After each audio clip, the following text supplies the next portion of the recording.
पश्चिम महाराष्ट्राच्या दौऱ्याआधी मनोज जरांगे पाटील यांनी तुळजाभवानीचं दर्शन घेतले। सरकार प्रमाणपत्र रद्द करून मराठा समाजावर अन्याय करत असून त्या सरकारला सद्बुद्धी दे असं साकडं मनोज जरांगे पाटील यांनी तुळजाभवानीला घातले। यावेळी मनोज जरांगे पाटील यांनी तुळजाभवानीच्या दरबारात मराठा आरक्षणाची रद्द करण्यात आलेली प्रमाणपत्र आणि संबंधित कागदपत्र दाखवली। सरकारी अधिकारी खरी कागदपत्र रद्द करत असून पैशांची मागणी कागदावर लिहूनच केली जात असल्याचा आरोपही जरांगे यांनी केलाय। जरांगे पाटील यांनी पुन्हा एकदा महसूल मंत्री चंद्रशेखर बावनकुळे यांनी बीड येथील अधिकाऱ्यांना लिहिलेलं पत्रही दाखवलं। सरकार 58 लाख नोंदी रद्द करण्यासाठी भ्रम निर्माण करत असल्याचा आरोप करत मुख्यमंत्री देवेंद्र फडणवीस आणि उपमुख्यमंत्री एकनाथ शिंदे यांनी हे थांबवावं असं आवाहन जरांगे पाटील यांनी केलंय। तसंच सरकार आणि मुख्यमंत्री देवेंद्र फडणवीस यांच्याकडून षडयंत्र सुरू आहे, अटक करा, लाठी हल्ला करा अशा स्वरूपाचं पत्र काढलं जातंय असा आरोपही त्यांनी केलाय। सरकारमध्ये दम असेल तर समोर या असं आव्हान मनोज जरांगे पाटील यांनी दिले। काहीतरी गैरसमज झाला म्हणून आता मीडियाच्या समोर क्लिअर करायलो हे त्या वर्षा बोडकेचं कुणबी प्रमाणपत्र व्हॅलिडिटी रद्द केली। ही हे तिचा भाऊ पृथ्वीराज बोडके ही हे व्हॅलिडिटी जाणून बुजून मराठ्यावर खरे प्रमाणपत्र असून खऱ्या नोंदी असून कसा अन्याय केला जातो या दरबारातून पत्रकार बांधवांना माझी हात जोडून विनंती, मराठ्यावर चाललेला जाणून बुजून अन्याय ह्यो माझ्या मराठा समाजापर्यंत जाऊ द्या। ही झालं एक।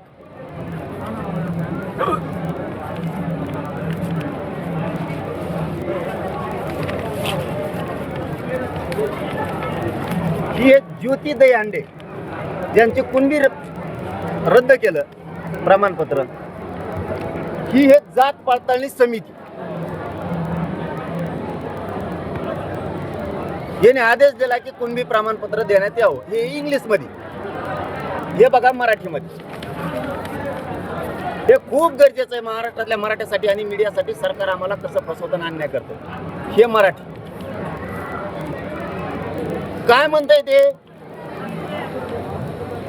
जात पडताळणी समितीने एकमताने असा निष्कर्ष काढला आहे की दहीहंडे, ज्योती श्रीधर हे इतर मागासवर्गीय प्रवर्गातील अनुक्रमांक 83 असलेल्या कुणबी जातीचे आहेत आणि म्हणून सक्षम प्राधिकरणाने जारी केलेल्या अर्जदाराच्या म्हणजे ज्योती श्रीधर दहीहंडेच्या जात प्रमाणपत्र वैध ठरवण्यात आले आहे।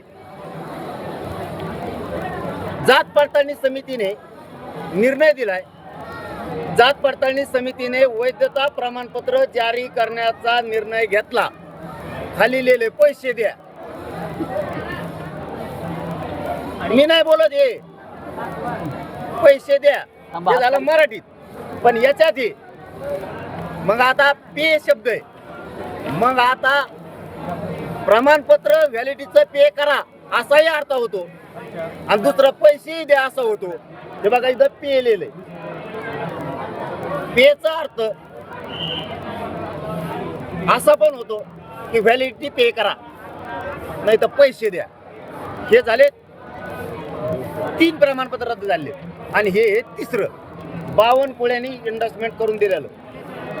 कलेक्टर बीड, तहसीलदार माजलगाव त्वरित अवैध बाबत कारवाई करावी। 5 दिवसाच्या आत विषय येऊ। इथं डॅश मारलाय अवैध काय म्हणणं हे